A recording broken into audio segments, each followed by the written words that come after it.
welcome to this session for Africa Travel Week. It's a real pleasure to be with you, and we're very excited to bring you an expert panel today to talk about Generation Z and their relationship with the travel industry. In a second, we'll dive in and we'll look a bit closer at who Generation Z are, what they stand for, and some of the emerging themes and some of the values that they care most about. Why is that? Because this generation is today's youngest generation, and many have called it Generation C as well. Generation COVID. This is the young generation which has lived through, this particularly tough time, traumatic time, but also hopefully a time from which we'll see some major changes in the world. And so those are all big questions and issues that we will cover in our presentation today. But I thought it would be handy to jump in first and take a closer look so that to make sure we're all on the same page and to give a bit of a look as to who this generation is and what do they stand for. So let's dive in and take a closer look at Generation Z. So Generation Z we're talking here about the generation that was born largely between 1996 and 2012. So this is the generation then that's currently aged around 9 to 25 years old. Now, of course, this is spanning a very wide age range there. And anybody who has children, anyone who is young themselves, knows that young people change enormously as they go through different phases of their youth, even from week to week as well. So we're spanning here a very large age range. This is going from, of course, children who are in primary school or in the first stages of their education, through to those who are coming out of education, are already in the workplace. But of course, they will all have experienced the pandemic, and also, of course, all of the different events and issues that we were seeing pre-pandemic in very different ways, depending on where they are. This quote is from a report which I prepared with my colleagues from Toposophy just about a year ago. And it's a study on Gen Z travelers. And one of the major findings from this report, I'm going to share with you just a few major findings from this, because here we talked about, first of all, about awareness. With, of course, the internet today, young people are growing up with an unprecedented level of awareness, even more than those who are my age, and I'm in my mid to late 30s now, I'm a millennial. They are growing up with an unprecedented level of awareness about human behavior, personal health, technology, and overall humankind's impact on the environment. And of course, we can see a very well-known Gen Zer here, Greta Thunberg, who has come to symbolize also the defiance and the awareness around the environment that many say that typify this generation.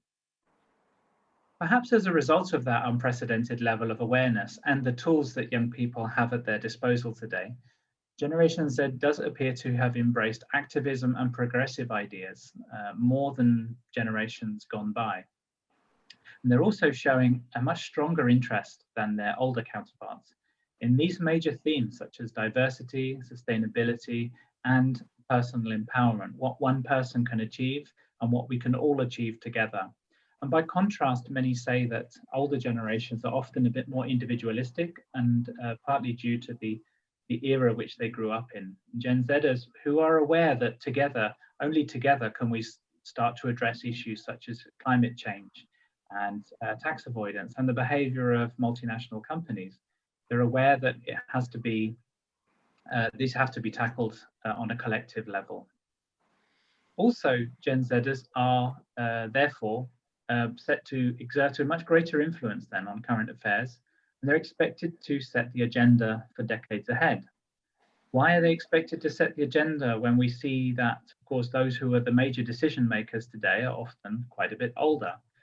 Well, I wanted to share with you this very fascinating population pyramid from the UN Department of Economic and Social Affairs. They study the world's population trend, and just this graphic alone explains why, when it comes to Africa, Gen Z are going to be Africa's future. You look at the age structure across the continent of Africa, and we can see it skews very young.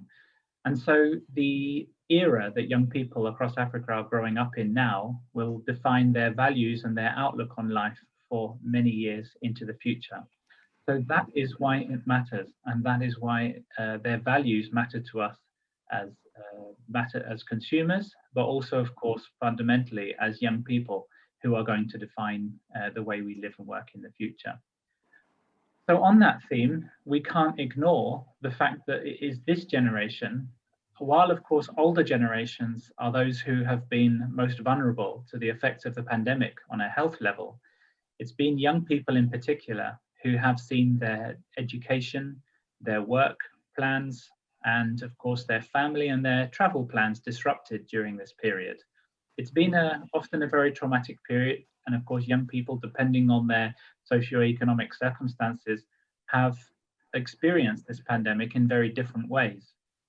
Even within our own countries, there have been considerable inequality there in the way that people have experienced it, often linked to their access to technology, for example. But fundamentally, we know that life has shifted online, and here we can see an accelerated trend. Of course, this was happening already, but we know that, of course, education, commerce, and so many areas of life have shifted online. And that in many ways has sped things up and brought more and more young people into a common space, into social media, to be able to share their experiences. But we have to remember that technology also has its downsides, and the mental health impact of spending huge amounts of time on Zoom, the irony, do, of course, remind us that when it comes to starting in the workplace, but not meeting your colleagues, or starting out at school or in university, but not having that opportunity to have that personal interaction. All of us who are here today, we know the value of those things. And of course, it concerns me, and I think I speak for all of us here today, that we want that aspect of life to come back to normal as soon as possible. So it has its mental and of course its physical health impact. And we know that young people, therefore, are also fearing for the future. They're all concerned about the economy, and some of the major changes that have occurred around the world will have repercussions for generations to come. But I don't want to end the presentation on such a negative note, because I think that there are many positive and implications and outcomes that can come from this. And those are some of the things which I would like to discuss with my friends on the panel today. So, but given the fact that the effect has been so profound on young people, I'd actually like to turn the title of today's session on its head. And rather than asking about whether Gen Z can save the travel industry, as I'm sure many people are wondering, I would like instead to ask, can the travel industry save Generation Z? What is it that travel can bring young people in the future that will help them to thrive, as individuals, and will of course help the planet to thrive? I think that is perhaps a more beautiful way of considering the issues that we've got at hand here. So just a little bit about me, because as you can tell, these are issues which I care hugely about. I'm a strategist and researcher, and I've been working for quite a while now in especially around the areas of consumer research and consumer trends, and how those interrelate with place marketing and management in different countries around the world. And these are issues which are close to my heart, because for over 10 years now, I've been studying this subject, and I've been looking into the future, how young people are going to shape the travel industry in the future. I have a range of publications out there, which you're very welcome to discover through my website. So, more importantly, I'm joined today by a panel of people, I'm sure, with very different experiences and perspectives, who will help us to go much deeper into the questions that I've already posed there. We have Paca Razon, who is the founder and managing director of Zulu Nomad. We have Meg ten Eyck, who is the editor of Every Queer magazine. And we have also Lance Nkwe, who is the corporate marketing manager at the Flight Centre Travel Group in South Africa. So we're going to switch now to our typical Zoom call. There we are, we're all together now. And I'd like to give a big welcome to my panel. And first of all, I'd like to start with perhaps quite a simple question. I'm curious to know how the issues which I've just discussed there, how they resonate with you in terms of your experience and your professional experience. And I'd like to start with Paca and ask you what your impression is there. What issues and trends do you think are particularly important to Generation Z at the moment? Paca. Thanks, Peter. I think, COVID-19 has been really a life-changing event, right? For a lot of us in the world, for probably all of us in the world. However, for Gen Zs, it's probably the first sort of really big event that's impacted their lives so directly and at such a massive scale. And this is a generation that's very much used to easy access and instant gratification a lot of the time. And so I can imagine that for a lot of young people out there, it is quite a difficult time, as you have alluded. um, some of the very important things for Gen Zs as well, obviously, is issues around, as you've pointed out, diversity, equality. And the COVID period has highlighted just how, unequal, just how intolerant our world has been designed to be. And this is top of mind for a lot of young people all over the world, especially as they're looking to travel again. These are going to be things that they're going to be big areas of consideration for them. Brilliant. Okay, those are really good thoughts to hold in our mind as we go further with our conversation today. Meg, I'm interested to know what of the issues that I talked about at the beginning, what are some of the issues that resonate with you and in particular with your readers?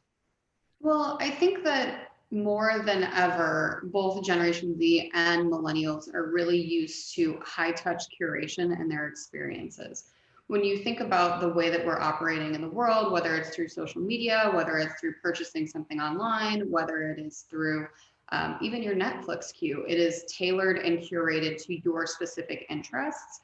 And I think Generation C travelers in particular are going to be expecting that kind of high touch curation towards not only their interest in travel, but also their interest in social issues.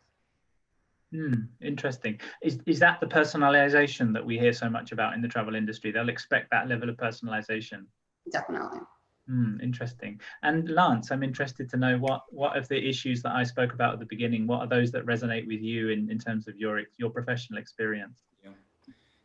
Thanks, Peter. I think probably for me and kind of what my experience is now is that we're probably going to require quite a bit of flexibility. So, role players in the industry now are going to have to be a little bit more flexible in their approach and agile to the changing customer needs that we're seeing. And, like we've seen now with COVID, we probably, will see a few more false starts, in economic recovery. So, yeah, just being quite nimble and and expecting of those customer needs specifically for the Gen Z and adapting to those. Interesting. It's interesting that at the beginning of the pandemic, many companies suddenly showed a huge amount of flexibility in their booking terms and things like that previously weren't an option, and suddenly they were, and that was very interesting. But also then more sometimes compassionate behavior by companies demonstrating that they could see the struggle that consumers were facing. So I'm interested actually just to focus on Africa and your knowledge of young people in certain African outbound markets. I'm curious those that stand out to you most, and in particular how you think they might be shaking up consumer culture in Africa, especially when we think about them as future travelers. Paka. Yeah, so I think, even as domestic travelers, even as regional travelers, really millennials and Gen Zers are probably the first generations of Africans to travel at the extent that we have been in the past sort of 5-10 years or so. And so the needs of these young people are pretty much going to be the same as travelers coming from other places in the world in the same age group as themselves. However, again, it's pushing, it's this push towards innovation in the African tourism industry, where they're looking at African young people as from an outbound point of view, or looking at African young people from a potential that this presents from a domestic and African regional travel point of view. I think the perceptions around what an African young person looks like, where they've gone to school, what they've been exposed to, there are some very, very entrenched stereotypes in the world. And if African people and people of color in general are going to be properly represented in the development of new tourism product, in the development of, advanced tourism value chains, you definitely need to be paying attention to young African people coming up now and their needs, the Gen Zers specifically, their needs when they travel. And what is top of mind for them. It definitely is probably a market segment that was not considered in the past. However, as per the slide that you showed, this is a growing market going into the future, 10, 15 years, increasing disposable incomes. Of the 19 countries in the world where we anticipate they'll be moving to middle class in the next 10, 15 years, 15 of those countries are African. So the future is definitely African, Gen Zers, and it's an exciting time and exciting opportunities for travelers themselves as well as destinations globally. I have to say, I find that really interesting. I think it's a fact that not enough people around the world have recognized yet. And it will gradually become evident. Actually, so I'd just like to stay with you, Paco, because you have launched the Africa Travel Hackathon and the Digital Skills Masterclass for Tourism and Hospitality Entrepreneurs, haven't you? And I'm interested because, of course, we're not just looking at young Africans as consumers, especially in South Africa. We're looking at them, of course, as people who own and run businesses. Perhaps, have you got any thoughts about how business culture might be a bit different in the future then? Absolutely. So Zulu Nomad started off as a tour operator in 2016, very much focused on targeting domestic travelers between the ages of 21 and 35. And because generally the domestic market is not a market that is typically targeted by the South African tourism industry. So the South African tourism industry was developed and positioned towards the inbound travel market, right? And really, the place where we are now, where we are developing digital solutions, where we are looking at focusing very much on our content marketing, on our social media. We've got a video that was, the ladies posted it, the marketing team posted it on TikTok last week, Thursday, I think it was, and we're sitting on 3,000 views and over and counting. And so all of that, the innovation that we're pushing, our solutions that we're driving within Zulu Nomad and in Africa are driven because we understand the market. We are working with domestic travelers, with regional travelers on a daily basis and innovating solutions for them. We definitely found a space where that was completely ignored, that was not being solutioned for. And it's very, very exciting to be able to be innovators in the African travel market at the moment. Congratulations, thank you. I'm very interested to hear about that. I'd just like to jump to Lance and also ask a bit about business culture and how you think that might be different in the future. I know you've worked in the marketing field for quite a while now, Lance. I'm curious about how you see, how is the marketing approach got to be different to adapt to the needs of Gen Zers in the future? Yeah, absolutely, Peter. And I think what's probably going to be quite key in market right now is going to be hard, tangible facts. I think, a lot of consumers now, or specifically for the Gen Z market, are really dependent on the actual truth, factually. And I think as companies, particularly in the travel industry, it's going to be really, really around building that traveler confidence again. I think that's going to be quite key. And for us to be able to do that effectively is going to be really reliant on factual information that can help the new traveler navigate this new environment, which is going to be completely turned on its head and quite different, and something we've never really learned to deal with. So it's really going to be demanding more transparency then. Absolutely. Interesting. Thank you. So and I'm interested in to explore another theme here, in particular with Meg. and that's around the worldview of Gen Zers, and in particular around the issues of diversity. And of course, diversity has many different interpretations. Even in the past year, that's been explored much more deeply. And I'm curious to know your reflections, Meg, about perhaps in particular around the area of sexual orientation and gender identity.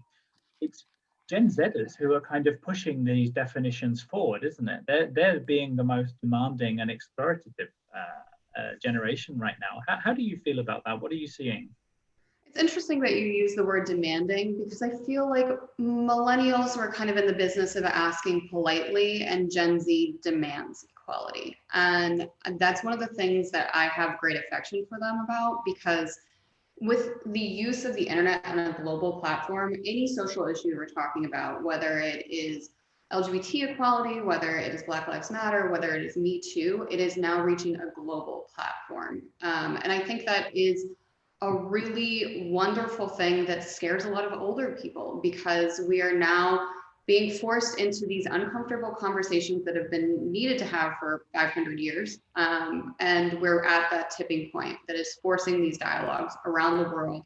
And not only in the classrooms of Gen Z, but also in our workplaces, in our travel opportunities, in almost every aspect of life. And we're really seeing these things come to a head in the way that travelers are viewing the trips they're going to be taking. We're talking about ethical tourism, not only from the perspective of sustainability in our environment, but also, you know, if I go to this country, do the politics of this country support my identity or my friend's identity or my family member's identity? You know, is it safe for an LGBT person to travel here? You know, when we're talking about sustainability, it's not just, you know, does my hotel say that I can only wash my towels every other day? It's more about ethical animal tourism. It's about the use of plastics. It's about the people that are in our travel corporations that we're supporting. So I think a lot of these issues are coming to light because millennials ask politely, and now Gen Z are saying, no, this has to happen. I will not support your business. I will not support your media or your marketing campaign unless it's inclusive of LGBT people, of people of color, of a more global perspective rather than that kind of siloed perspective that we've seen in the past. Very interesting, thank you. I'm curious to know whether Paka and Lance whether these are themes which you've also noticed in your world of work, particularly in your fields in South Africa. Paka, are these themes that you've also noticed as well? Absolutely. So this is a generation that is hyper connected, right? And their world has essentially, they live in a global village. I think with the millennial generation, as Meg said, you know, we're doing a lot of asking. These guys are demanding. With our generation, with the millennial generation, we were learning a lot about globalization and doing these studies and things. These guys are living globalization. So yeah, definitely. Very interesting. And Lance, how about the demands that you think Gen Zers will make on businesses like yours in the future, demanding more transparency, especially around impact on the environment? But as Meg said, not just the environment. So yeah, I'm curious to hear what you think about that. No, absolutely. And I think probably, you know, what's key and what we're seeing is really that equality and the ethics of how, you know, people are conducting business becomes quite key for the Gen Z. So that's definitely prevalent, and we're seeing that coming through from a business to business perspective as well as business to customer. So it's definitely something to take note of. Brilliant. Okay. So let's just talk a bit. We are, of course, this is Africa Travel Week, and we have many people here who are interested in being able to engage with Gen Z in more frequently, more intensely, and in a really genuine and professional way. So I'd like to ask each of you perhaps some of your top tips. What are some of the first things that businesses need to know when in the future, once they want to attract Gen Z customers from wherever they are actually? I'll go with Paka. I'm curious to know, what do you think what are some of those top tips that you would give? So I work with small business owners in the tourism industry quite a lot.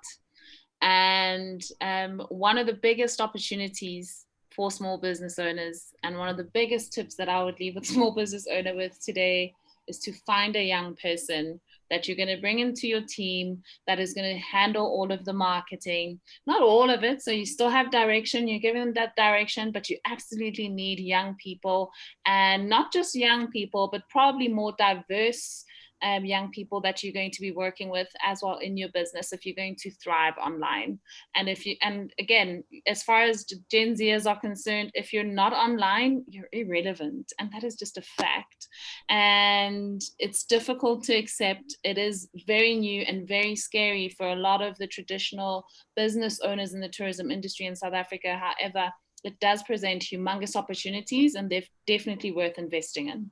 Interesting, because is there anyone still left out there that's not online, that's especially at least trying to operate in these tourism fields? So Pete, I'll share a very scary statistic with you. The World Bank had done a study in Sierra Leone in 2019 that looked at women-owned tourism enterprises in that country. And that study found that only 16% of women-owned tourism businesses in Sierra Leone were using email when communicating. This is just email. So we haven't even come to, do you have a website? Are you on social media? All of that. And based on my operational experience in 8 African countries, I can vouch that this statistic is probably going to be consistent across several African countries. And so, yeah, unfortunately for the African market, the bulk of tourism product is offline at the moment. And those are the types of challenges that we enjoy developing solutions for. Yeah. Well, indeed, brilliant, and that we also, it's really good that you've helped to shine a light on that again. And of course, when we look at what's necessary for a more equal recovery, a more inclusive recovery, of course, absolutely, these are issues that have to be addressed clearly. Meg, thank you very much, Paka. Meg, I'm curious, what are some of the top tips that you give businesses that you work with, especially when they're curious to get to know Gen Z better and engage with them in a more genuine way? Well, I think, there's a lot of stereotypes that are kind of lingering around both millennials and Gen Z in terms of technology. And I've said this many times before, but there's this kind of stereotype or misconception that anybody who's a millennial or younger is just some young kid with a Snapchat filter.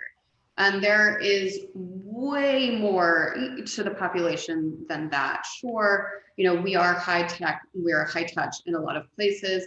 But this idea that, just give your marketing to an intern, they'll figure it out. There are entire, Fortune 100 global companies that handle marketing as their sole profession. So the kind of minimalizing idea of social media as this kind of thing that, only has power to a 12-year-old is ridiculous in 2021. And I think the more that we can understand the power of the global conversation that's happening, especially TikTok is an amazing example. Just yesterday, I'm seeing people from all over the world, and then I come to a video of a member of a Maasai tribe in Tanzania doing a TikTok dance. And I was like, this is the perfect example of how the internet has impacted people. And when I was in Tanzania last year, I was able to have a lot of conversations with local people because I work with Kontiki International and doing tours for millennials and Gen Zers around the world. And we had this really interesting opportunity where we had a 2-hour time block where we were divided up and able to have conversations, as I was there as a member of the media, but a lot of the people in our group were there as young travelers.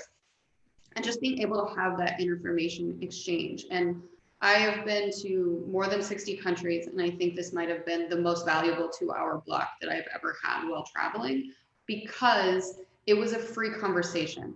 And it started a little awkward, and things about like, well, what do you eat? Like, okay, like things like that. And then it quickly got deep and it quickly got social issues oriented because of the group that we were having there. And it was super interesting to be able to have these conversations and understand that we're more the same than we are different. And I think our generation cares about a lot of these issues in ways that have to be reflected in our marketing and have to be reflected in our business practices.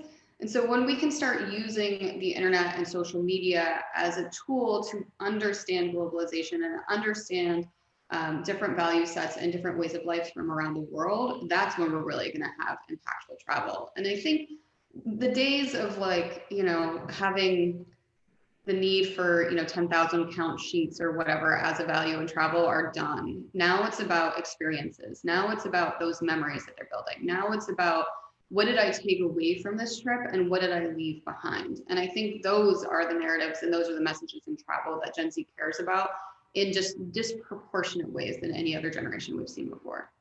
Very, very interesting. And that's really, I find it very interesting what you said about the role that social media and the internet play, but also that personal interaction.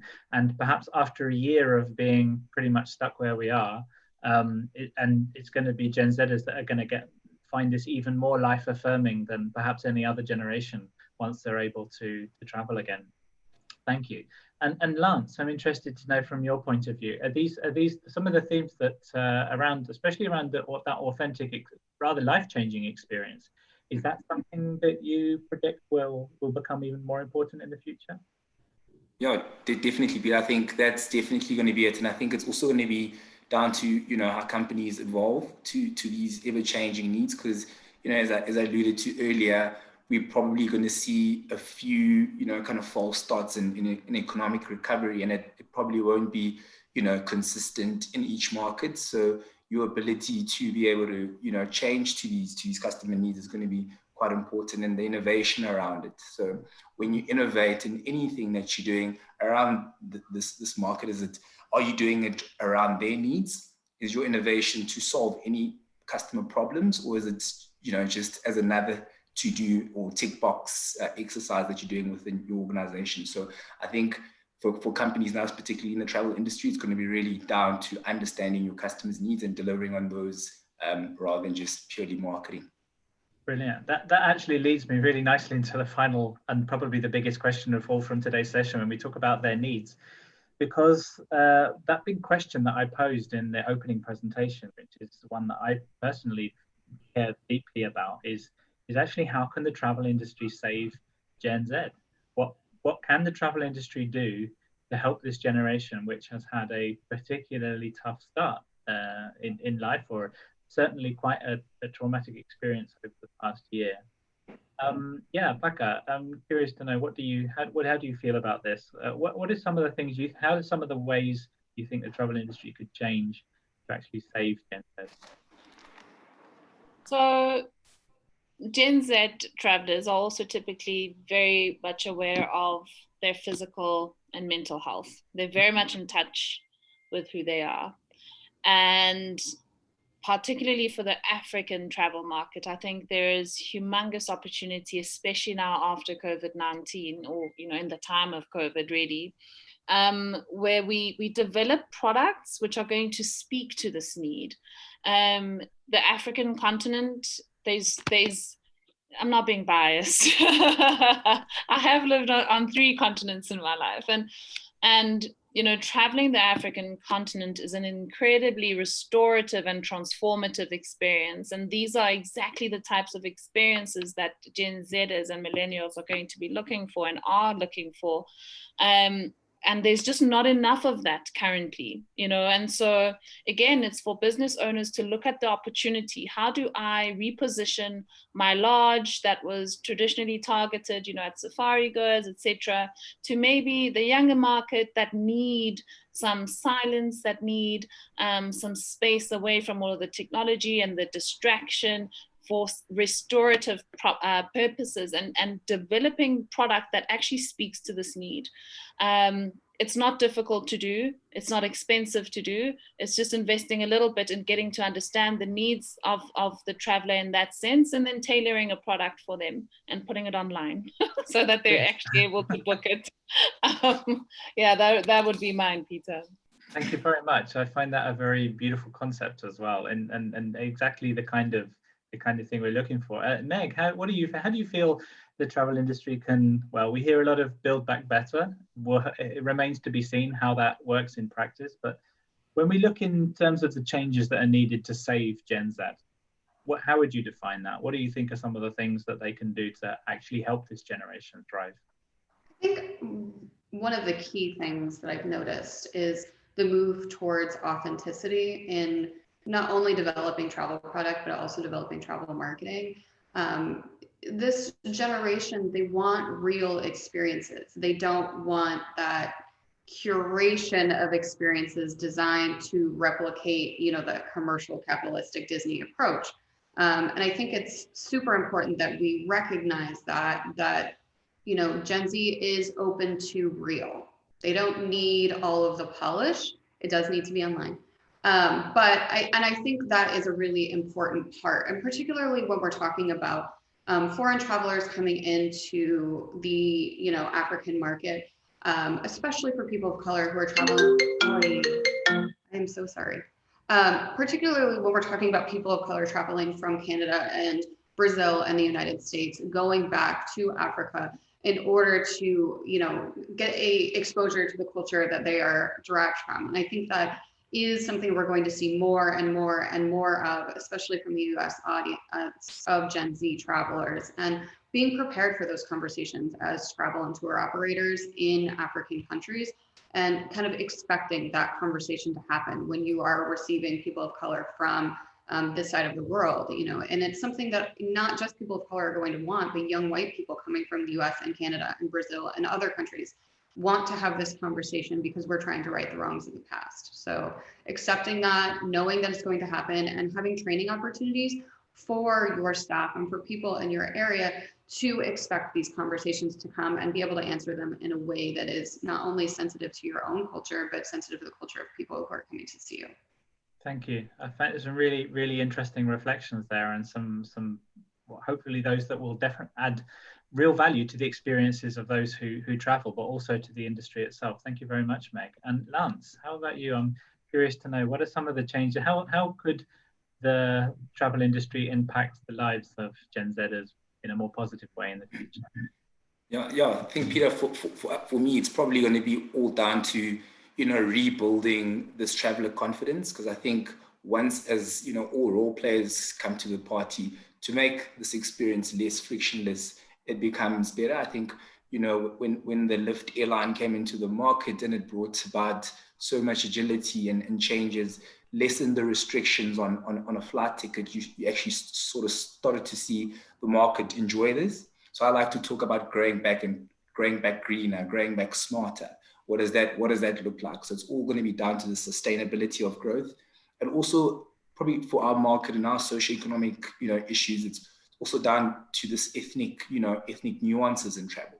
What does that look like? Are we catering for a real travel experience that's authentic? Thank you very much. I found that today's session, when we often have sessions at travel conferences that are talking about Gen Z, people end up kind of stuck on Instagram for a while and talking about social media. And I have to say, as a reflection to end this, I found this a particularly worthwhile conversation, and especially fascinated to hear your views and to hear your thoughts on this. Hopefully travel, just as my impression of what you've expressed today, my own interpretation is that travel will go from something less superficial and less about ticking boxes and more to something more meaningful, both for the suppliers and those who travel. So I'd like to thank you all. I'd like to thank Paca and Meg and Lance for sharing your thoughts with us today and your time. And through the Africa Travel Week platform, you'll be able to find all of our contact details. Remain in touch. So thank you very much.